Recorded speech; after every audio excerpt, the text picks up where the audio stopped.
written by Drew. I paused, tapping each neatly sterilized and organized tool with my gloved fingertips, memorizing their positions on the table. Exhilaration was rising in my chest, and I felt my hands tremble as I went over the procedure in my head. Taking a deep breath, I stretched my latex gloves taut and smooth, then started rolling out a fine paper mesh on the flat bottom of 18 excessively polished aluminum pans. I took another deep breath, then a third, pursing my lips to a tight puncture as I breathed out self-consciously. Staring at the remains of the burnt book, wafers of ash laid out in an atmosphere-controlled glass box to my left, I winced. There wasn't a formula for this. I needed to make an educated guess. I wished I had a bit more experience to back up my education. For a second, that anxiety overshadowed the pride that marked me since the burnt book in the glass box had arrived in my laboratory. But I knew that at this or any other crucial point, a misstep would lose the priceless information contained in the crumbling, fire-kissed tome forever. Pouring an oily layer of glycerin into a shaped measuring cup, I slowly dipped diluted alcohol into it. Biting my lip, I stopped, hoping the mixture had reached the right proportions for the delicate remains of the burnt parchment pages. I measured a few grains of chloral hydrate into the mixture and stirred it vigorously before using it to coat the bottom of the square aluminum pans, like water in a tub for soaking camera film. Letting it sit for a second, I stopped biting my lips long enough to don a surgical mask. Breath could be destructive to the infinitely fragile bits of scorched paper. Satisfied with the viscosity of my solution, I twisted the latch and opened the glass case, imagining a sci-fi hiss as the air-conditioned atmosphere of the lab equalized with the 30-degree carbon-nitrogen-controlled atmosphere of the case. The air conditioning was off now, though, and as I opened the lid of the case, I moved it slowly, careful not to cause a single draft. Still moving slowly, I lifted the blackened leather cover of the book, revealing the crumbling flakes underneath. With bits of paper mesh and wire finger extensions, one by one I lifted them and slowly dropped them into the liquid solution. They sunk slightly, but stayed suspended. I'd gotten the mixture just right.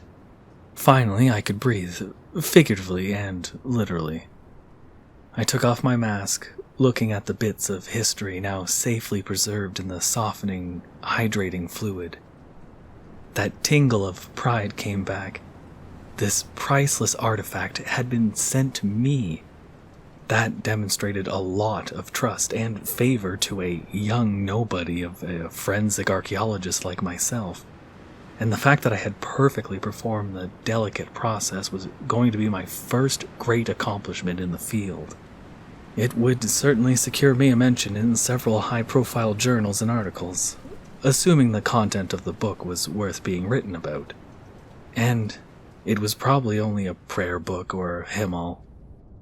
But it had been dated to the 3rd century, so archaeologists had felt it worth attempting to read anyway. The timer pinged on my phone. Reaching over and turning the air conditioning back on, I stood from my desk and returned to work. Fixing a tripod over the aluminum tubs, I dimmed the light of the lab and flickered the infrared on. Even softened, flattened, and preserved in the retaining fluid, the remains of the pages were still burned. A regular camera wouldn't be able to read them, but an infrared camera might pick up the iron particles in the ancient ink. I attached the camera to the tripod and started clicking. Checking my progress on my computer, I smiled broadly. The invisible wavelengths of light revealed letters and words in Latin. Technology in my skilled hands had recovered this information that had until now been lost. As I finished the last photograph, I covered the liquid trays and began to close the lab. The glow of the single-lighted monitor soon became the only light in the sterile room, and I sat at it, composing an email describing my findings. The printer beside me roared to life, spitting out large versions of my photographs on shiny paper. The first several that spit out slid neatly into their tray, but a draft from the air conditioning caught one and flew it across the room, carrying others with it. I canceled the printer and, cursing inwardly, stood to turn off the AC. This had happened before. I needed to move the printer away from that vent sometime. Thumbing through the pages on the printer, I tried to guess which ones had been blown out of the stack and which ones to reprint. Cursing again at my lack of success, I scrambled across the room again to find the prodigal pictures. Crouching on the floor, I picked one up and turned it right side up, scanning the words for a clue to its placement. I started when I realized that the words were not in Latin, but in English. The book had been dated to the 3rd century, hundreds of years before English was a commonly spoken or written language. The room it had been found in, a burned-out, bricked-off room in one of the oldest monasteries in England, had not been opened since the monastery's construction in the 6th century. Even if the book's dating was wrong, if the book was as old as the monastery, it'd still be half a century older than the oldest writings in English that had been discovered. I lifted the photograph into the air, catching the shine of the computer monitor so I could read better. My name is Edemeo Seinbald, Benedictine monk, and these are my confessions. I wasn't an expert on ancient languages, but the English was much more modern than I had expected.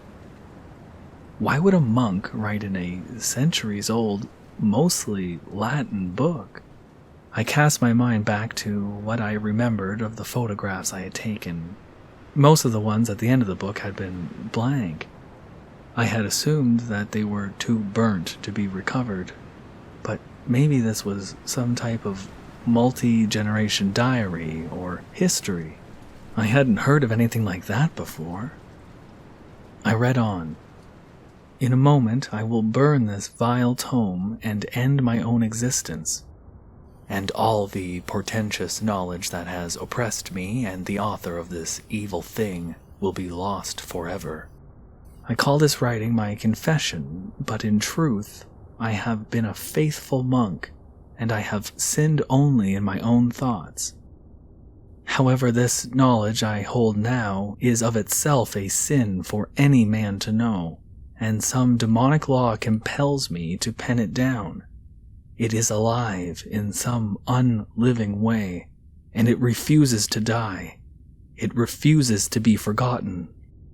However, it is the duty of any pious man to fight the evil they encounter, and though I may have as little hope of driving this knowledge from the cosmos as I do of driving the infidels from Jerusalem by my own hand, I must try.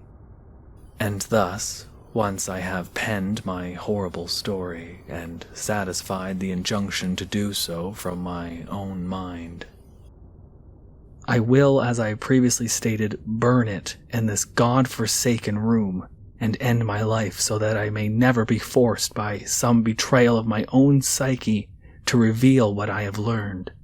I am a strong-willed man, and I will not fail. But I have stalled long enough. My terrible story started with my internment in the Monkwearmouth Jarrow Abbey at Northumbria in the year of our Lord 700.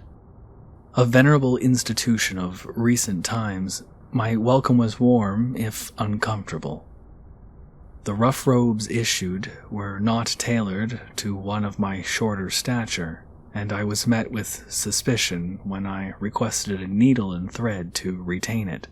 Apparently, some... Here the writing on the page ended, and I scrambled back to the printer, thumbing through the stack for the continuation. It was a strange story, and I was thoroughly invested. I looked at the unfinished email on my desktop. and the clock ticking away past closing time. I should finish up. I could take a copy of the book home for myself and read it in my apartment. But something made me linger, and instead I sat down, turning on a desk light to read better by. The words had an odd appeal. I could almost not help but continue the story. And I had an unplaceable desire to read out loud, something I usually hated doing. The shadows cast by the desk light were not comforting. After a moment of reflection, I turned on the overheads, bathing the entire laboratory in a cold, tangibly real light. I continued with the next page. Apparently, some thief had weaseled his way into the abbey a month before my arrival, and the monks in charge of the storehouses and trade houses had adopted a decidedly low view of newcomers for the time being. But I did procure the needle, thread, and with a knife I had already had in my meager belongings, I hemmed my garment. As I worked, I startled when Brother Peter, the monk with whom I shared a room, flung open our door with frightening force. Brother Peter was a strange but righteous fellow. His eyes were sunken and his facial features sharp, so much so that one wondered if they were really made of flesh or of something less malleable. At first, I assumed that sour disposition was to blame for the ugly scowl that perpetually covered his features. But after observing that same look of vitriol on him in his sleep, and after seeing the terrible visage he donned when actually angry, I determined that that was his natural expression. He was known as one of the most pious monks, and was widely praised for the constant stream of prayers he issued under his breath, sometimes even in his sleep. And for the worn robe, which I gathered he had never replaced in his 40 years' tenure, and through which his holes, his knobby elbows, and twisted knees poked. Sometimes fresh scars could be glimpsed on his arms and legs through the holes of the garment as well. And though the Benedictine order was against their monks harming themselves in penitence, many still praised this act of apparent piety too. And indeed, I have no doubt Brother Peter would have effected more praise in the heavenly realms than any pope. He could always be found working, except when nature required him to sleep. He entered our room, which he referred to as his tribulation, only for that purpose. The opinion in the abbey was that Brother Peter intended to purge himself entirely of sleep, the last stronghold between him and a life dedicated in every second to the ministry. Another tutor in the monastery, Brother Aaron, later told that his room was oft given to the most eccentric and pious monks in the abbey, and that certain wary brothers had recommended I be roomed with Brother Peter in an attempt to clear me of sin of being a newcomer by holy osmosis. When still later I began to feel changes in myself, I asked Brother Aaron if the room was indeed given to the most eccentric monks, or if perhaps the eccentricity came later. He replied with silence, as if I had made a connection that he had failed to in his own mind. When I had been shown into this room on my first day, Brother Peter had moved all the furniture to the right side of the room and drawn a line of chalk down the middle. At first I presumed that this was to provide me with my own half of the room, but when he beseeched me to stay in a corner on the right side of the room with him, I reluctantly agreed. Brother Peter religiously refused to set foot in the left half of the room, and I, in the manner of any strong-willed man, ready to give up temporary comfort in exchange for an enlightened mind, followed the example of this righteous man. Thus my surprise was complete when, that afternoon, as I hemmed my robe, he flung open the door to our room and strode in fully, not heeding his chalk line nor his refusal to enter the room but for nocturnal activities. My surprise turned to shock when his features, normally set in their natural scowl, showed an expression of agony. As I stood to my feet, he reeled forward, and I caught him. He was trying to speak, but his voice was hoarse and cracked. Ominous gurgling sound from deep below his throat. Only one word escaped him, a word that had no place on his holy lips. Yog-Sothoth. In a moment, he had collapsed completely. Brother Peter would stand no more. I had cut my thumb cleanly at the first fright of his entrance, and now I noticed something strange that I might have given more attention if it not for the man dying in my arms. The blood, dribbled as it was in the far corner of the room, seemed to be flowing through the cracks in the limestone floor, as if by some sideways gravity. I had a moment to see the droplets saturate the chalk line parsing the room, but I am a man of strong will, and I put my curiosity in its place, lending to more important matters my focus, and I was dragging Brother Peter out into the hall. After Brother Peter expired, God rest his blessed soul, I returned to the room. It struck me that the blood was totally gone.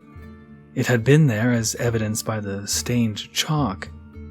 I lay in my bed and mulled over the circumstances in my head. It seemed clear that a demon had taken residence in the lefter half of this room, and that the deceased Brother Peter had known it.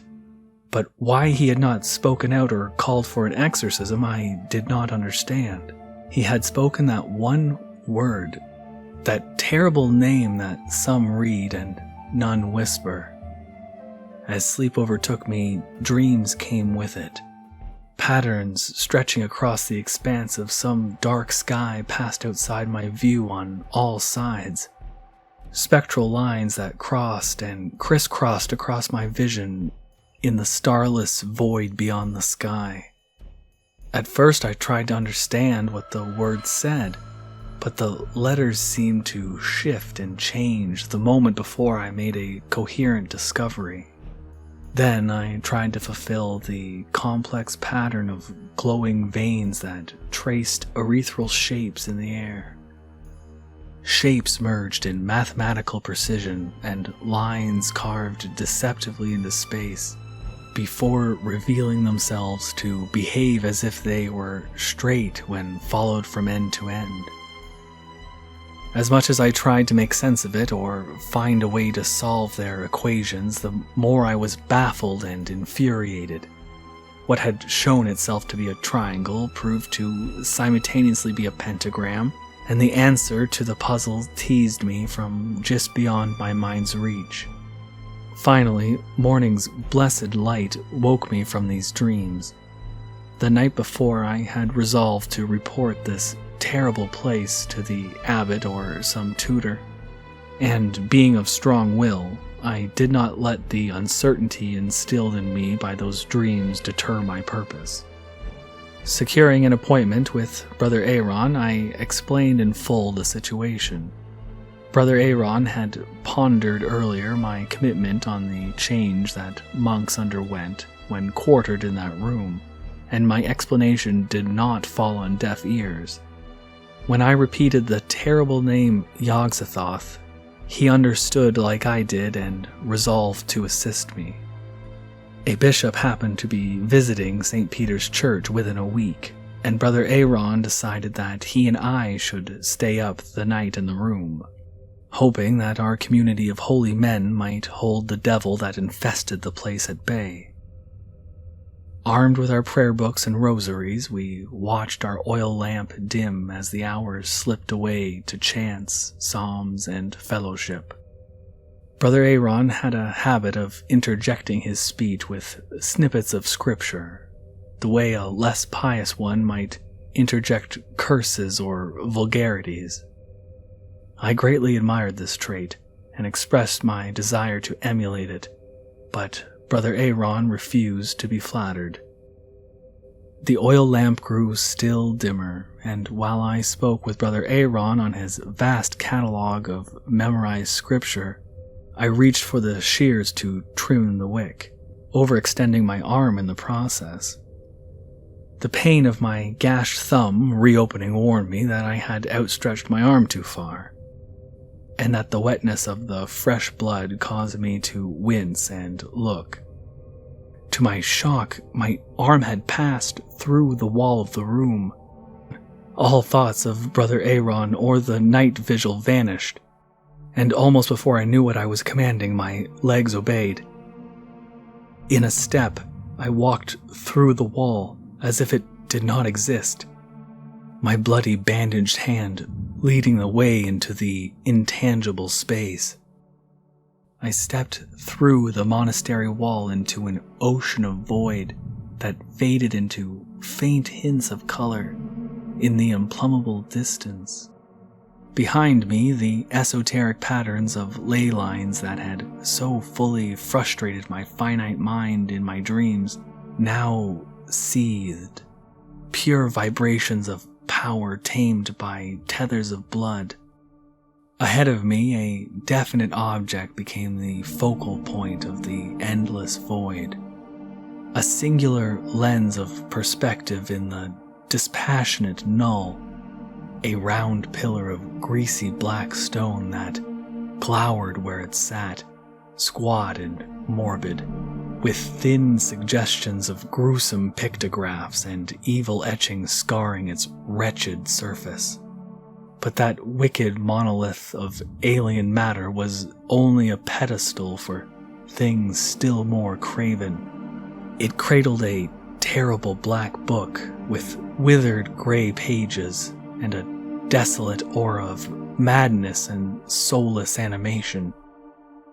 Yet I strode towards it, the boundless expanse of intangible firmament around me, rising to support my footfalls. My motion sent ripples of purple nothing into interminable heights above me, and billows of orange essence into the immeasurable depths below my horizon. Then I was not alone. Otherworldly orbs of green-white light apparated around me, falling from some transcendental dimension like Lucifer, and folding their incorporeal quintessence into base existence. They were as big as planets and as small as marbles, their perspective missing in a sea of cavity around me. With a sickly substitute for light, they illuminated the book on the pillar, giving depth and contrast to the writhing and roiling nameless things that slithered under the membranous filmy black cover. The orbs were all pressing claustrophobically towards me now, searing the ether with invisible flames. Some ineptitude of human nature refused me the ability to acknowledge them, or look at them, or address them in. But they addressed me. There was no voice or communication, only an oppressive presence that filled my mind till veins burst in hemorrhage to supply room, and the probing occupancy overflowed into caverns I did not know were in my soul. They asked me what I wanted. The plethora of orbs multiplied and filled in the fullness of the infinite void around me. The very muscles in my eyes were physically incapable of turning my gaze to them, but instead they held my focus unwaveringly on the book in front of me. Some primeval guardian of my intellect, sparing me the madness of glimpsing the unknowable. I could not answer the question asked, but instead devoted my honest reply to the ledger in front of me. I told it what I wanted. Then I was returned to the mortal plane. Indeed, I was returned to the exact instant from which I had left. Circumstances had changed. No longer was I praising Brother Aaron for his grasp of scripture, but Brother Aaron was praising me for my discipline. He appeared to have no memory of my flatteries. But why would he anymore? For am I not a strong-willed man? In fact, I have always been a strong-willed man, even since my youth. Others have remarked about the terrible quality of strength that hangs about me. And now, in a beautiful twist of irony, I shall use this gift of strength to refuse the gift's grantor. I shall resist the urge to share this book that I have, and the knowledge of its existence. I shall destroy it, and then myself, for I know by the cuts that scarred Brother Peter that he must have given some of his lifeblood every night to keep intact the great piety that allowed him to combat the urges to spread his knowledge of this horrible secret. Indeed, I feel my will disintegrating as the day progresses. I cannot wait any longer. I set down the last photograph with writing on it. The clock was ticking away the night. The AC fluttered something in the background. I flicked the building lights off, leaving only the desk light, and went to collect my thoughts in the darkened bathroom. My reflection in the glass mirror looked gaunt and sharp in the exit door sign's coarse red light. The details of my features were muted by the lack of depth the hollow glow gave. I winced and bit my lip again. I tasted blood. Breaking definitive evidence of suicide found in high-profile Patton case. Wayne Patton died in a laboratory fire Tuesday. The celebrity scientist was preserving a burnt book recovered from Monk Wearmouth Jarrow Abbey earlier this year, when a chemical fire broke out. We had just gotten done filming the mock-up process with the fake book and everything, for his new special, you know. Not good to have film crews around real fragile artifacts and such. He genuinely seemed fine when he stayed after to do the actual process, explained the foreman of the film crew making Patton's newest documentary, English 101, The Start of a Language. The fire started in multiple places where flammable chemicals were not kept, and exits did not appear to be blocked. So speculation arose that this was a suicide, considering Patton's long history with suicide. Ever since he was a kid, Patton was popular. That was kind of his thing. People would visit and just say, "Man, you have a lot of friends." He was better at being popular than anyone else, really. And it didn't really surprise us when his career went sky high with The Mummy and the Ink and stuff. Honestly, this book should have been another success. Amelia Mendoza, Patton's second ex-wife, told us. But one aspect of the success has been a lot of mental illness. She continued, "Our divorce was based on a lot of that, but I really don't have hard feelings and am really sorry he died when we were on bad terms." Video footage released today revealed the fire does appear to be a suicide. Security cameras show Patton neatly completing the process, then packaging some photographs in an envelope, before appearing to shut down the lab. He enters a bathroom, and when he comes out, he appears to be in shock, splashing chemicals across the remains of the book, the large envelope, his computer, and ultimately himself. He had a complete mental breakdown. It's like all the weight of being in the spotlight, so to speak, for years just hit him all at once. We're expecting the investigation to conclude that, unfortunately, he stopped taking his medication and it led to this. Jan Markin, our psychology expert, told us. In a moment of hope, the British School of Archaeology says they have high hopes of recovering the photographs of the book Patton destroyed on his computer's hard drive, and that they plan to dedicate the eventual museum display to Patton once the photos have been recovered and analyzed.